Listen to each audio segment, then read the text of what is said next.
Γεια σας, καλωσορίσατε στο έργο Λεσπέρ. Θα σας δείξουμε τη διαδικασία της συλλογής σπέρματος από κρυούς φυλής Λέσβου, οι οποίοι είναι επιλεγμένοι από διάφορες μονάδες του νησιού, οι οποίες συμμετάσχουν στο πρόγραμμα των γενετικών πόρων, οι οποίοι είναι κρυοί επιλεγμένοι με βάση τις αποδόσεις των μητέρων και το γονιδιακό τους έλεγχο, είναι ανθεκτικοί στη σκρέιπη και έχουν βρεθεί ότι είναι βελτιωτές σε μεγάλο βαθμό. Η διαδικασία της τεχνητής σπερματέχυνσης γίνεται όχι για να αντικαταστήσουμε τη φυσική οχεία, αλλά για να πάρουμε πολλά παράγωγα αυξημένων αποδόσεων. Εδώ έχουμε ζεστάνει νερό σε θερμοκρασία 38 βαθμών Κελσίου. Έχουμε μέσα θερμόμετρο, το έχουμε θερμομετρήσει το νερό, και όταν πάρουμε το σπέρμα θα το διατηρήσουμε μέχρι να πάει στο εργαστήριο στους 38 βαθμούς Κελσίου. Εδώ είναι η τεχνητή κόλπη. Χρειαζόμαστε πίεση, θερμοκρασία και ολισθηρότητα για να πετύχουμε τις συνθήκες του φυσικού κόλπου. Εδώ βάζουμε νερό ζεστό,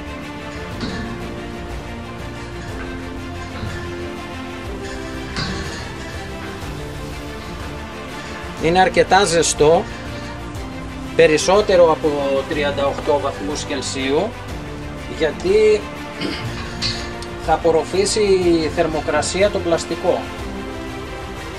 Βάζουμε, για να πετύχουμε πίεση, βάζουμε αέρα.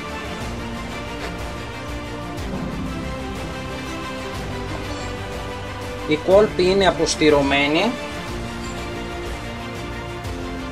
από το εργαστήριο σε UV λάμπες, και τώρα έχουμε την πίεση, την ολισθηρότητα και τη θερμοκρασία του φυσικού κόλπου.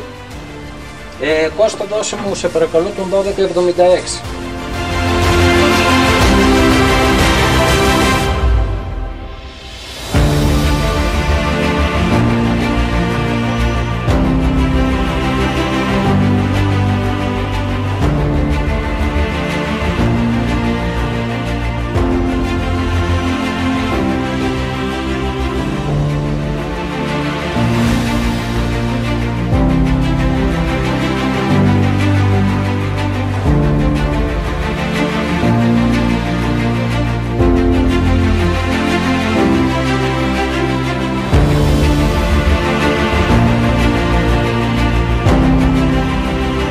Αυτός εδώ μας έδωσε 2 ml.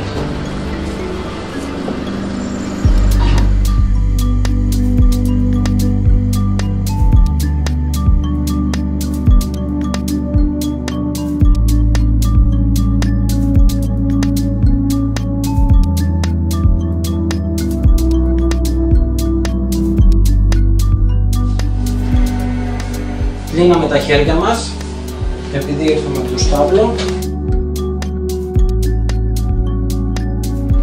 Αφού έχουμε σημειώσει επάνω τον αριθμό του κρυού,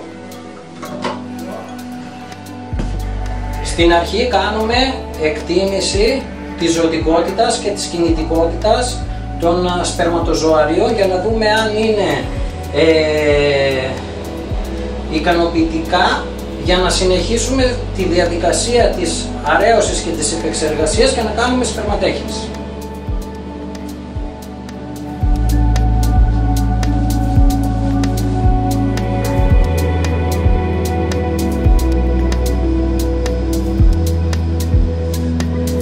Αυτή εδώ η συσκευή θερμαίνει τη θερμαινόμενη πλάκα του μικροσκοπίου.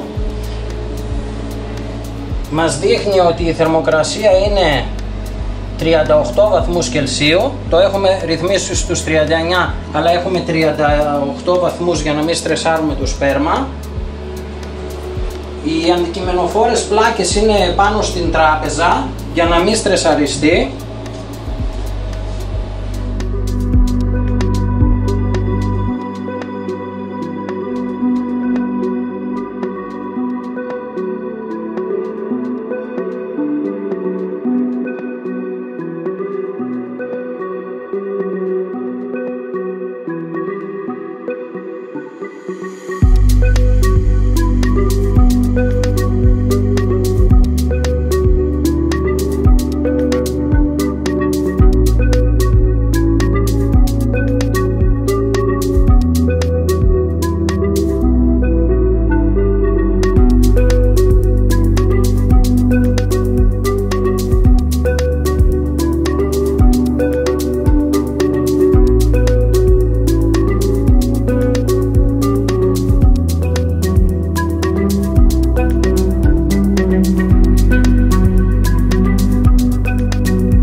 μόλις κάναμε εκτίμηση της ζωτικότητας και της κινητικότητας του σπέρματος, η εκτίμηση μας έδειξε γύρω στο 80% ζωτικότητα και κινητικότητα γύρω στο 4,5.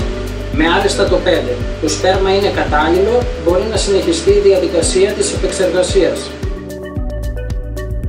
Επιπλέον, η κινητικότητα των σπερματοζωαρίων ελέγχθηκε αναλυτικά με την χρήση συστήματος CASA.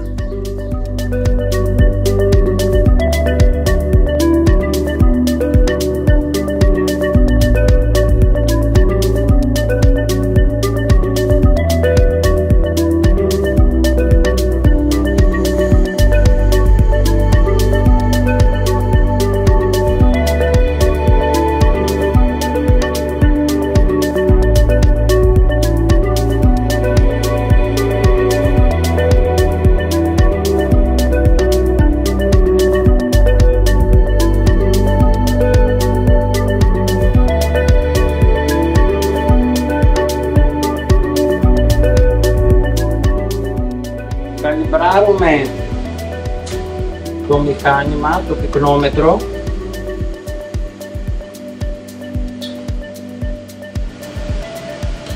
και στη συνέχεια, αφού προσθέσουμε στην κυβέτα 1 ml φυσιολογικό ορό, κάνουμε εκτίμηση της πυκνότητας του σπέρματος.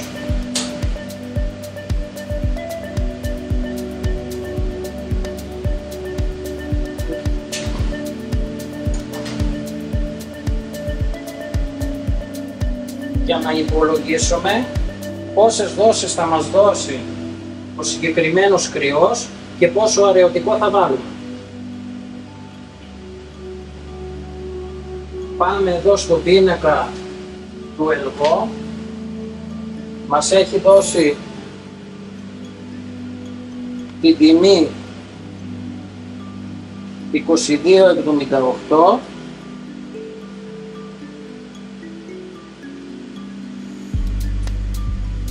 το οποίο αντιστοιχεί στον αριθμό 3621. Σημειώνουμε αυτόν τον αριθμό. Ο όγκος του σπέρματος της σπερματοληψίας ήταν 0,8 ml. Επί 3.621 εκατομμύρια δια 200 εκατομμύρια που είναι η κάθε δόση στο παγέτ μισού ml, κάναμε τις πράξεις και βρήκαμε ότι το αραιωμένο σπέρμα θα έχει τελικό όγκο 14,48 ml. Μείον τον όγκο του σπέρματος που είναι 0,8, θέλουμε 13,68 ml αραιωτικό, το οποίο θα μπει στο σπέρμα για να γίνει η αραίωση. Παίρνουμε τα 0,8 ml σπέρματος. Εδώ έχουμε τοποθετήσει αραιωτικό 13,68 ml αραιωτικό και τοποθετούμε πάντα το αραιωτικό στο σπέρμα με πολύ αργούς ρυθμούς και αναβεύουμε σταδιακά.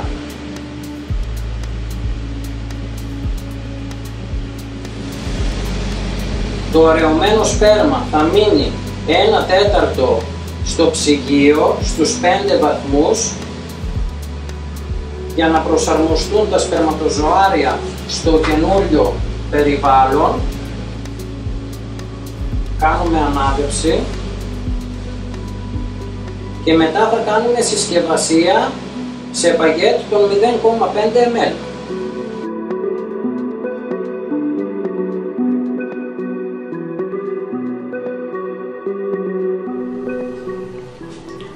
Επειδή η συσκευασία του σπέρματος γίνεται με το στόμα, υπάρχουν στα παγέτ ειδικοί σπόγγοι που δεν επιτρέπουν να ρουφήξουμε το σπέρμα. Έχει περάσει το 1/4, η δουλειά θα γίνει μέσα στο ψυγείο. Εδώ έχουμε τα παγέτ.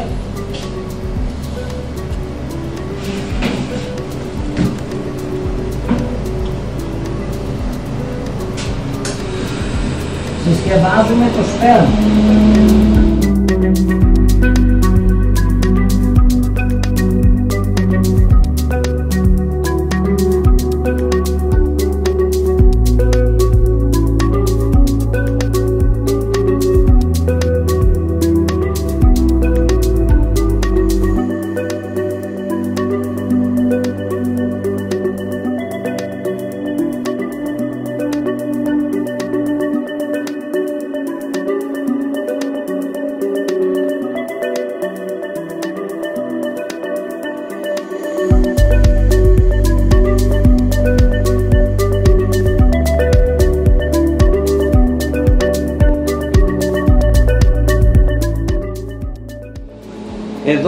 βλέπουμε ότι έχει τοποθετηθεί το αραιωμένο σπέρμα στα παγέτ, το οποίο είναι μισού ml το κάθε παγέτ και περιλαμβάνει πυκνότητα 200 εκατομμυρίων σπερματοζωαρίων, τα οποία θα τοποθετηθούν σε μία προβατίνα το καθένα σε συγκεκριμένο χρόνο, αφού έχουμε κάνει συγχρονισμό ίστρου στις προβατίνες. Θα αφήσουμε για εξισορρόπηση μία ώρα ακόμη το σπέρμα στους 5 βαθμούς Κελσίου, σε αυτό εδώ το ψυγείο, και μετά από μία ώρα θα κάνουμε έλεγχο στο μικροσκόπιο να δούμε αν έχουμε το αποτέλεσμα που επιθυμούμε. Δηλαδή, για να πετύχει τεχνητή σπερματέχυνση, ένας σπουδαίος παράγοντας είναι το σπέρμα όπως έφυγε από το εργαστήριο, έτσι να επιστρέψουν οι δόσεις που θα περισσεύσουν από το στάμπλο του παραγωγού πίσω στο εργαστήριο για έλεγχο.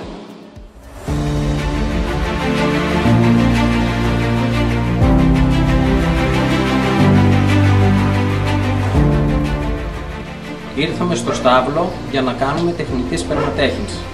Αφού τοποθετήσαμε τα παγέτ σε ισοθερμικό δοχείο μέσα σε παγοκίστες, ήρθαμε κατευθείαν από το εργαστήριο, κάνοντας συγχρονισμό ίστρου στα πρόβατα σε συγκεκριμένο πρωτόκολλο, και θα σας δείξουμε εδώ λίγο τα υλικά που χρειαζόμαστε.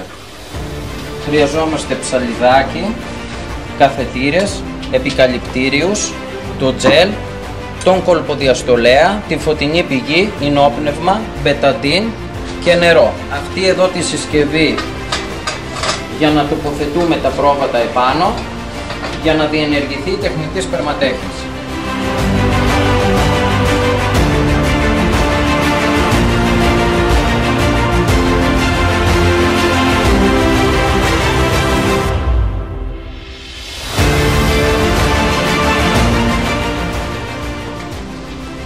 Αφού έχει τοποθετηθεί το ζώο επάνω στο πι, παίρνουμε το παγέτ με το σπέρμα, το τοποθετούμε στον καθετήρα,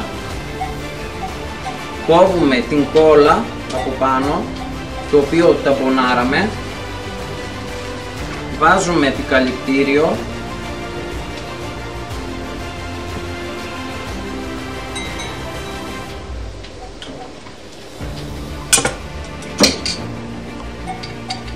τζέλ στον κολποδιαστολέα, φωτεινή πηγή, και πάμε να ανοίξουμε τον κόλπο για να κάνουμε την έγχυση στο στόμιο του τραχύλου.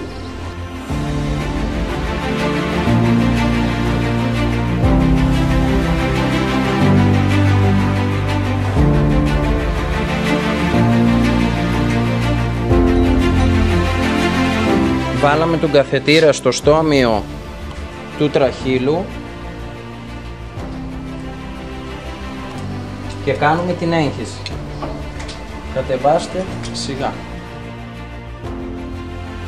Είμαι ο Γιάννης ο Μαστρανεστάσης και εργάζομαι στην Ένωση Κτηνοτρόφων Προβάτου Φυλής Λέσβου. Συμμετέχω στο πρόγραμμα LESPER, το οποίο συμπληρώνει το πρόγραμμα γενετικών πόρων στην κτηνοτροφία.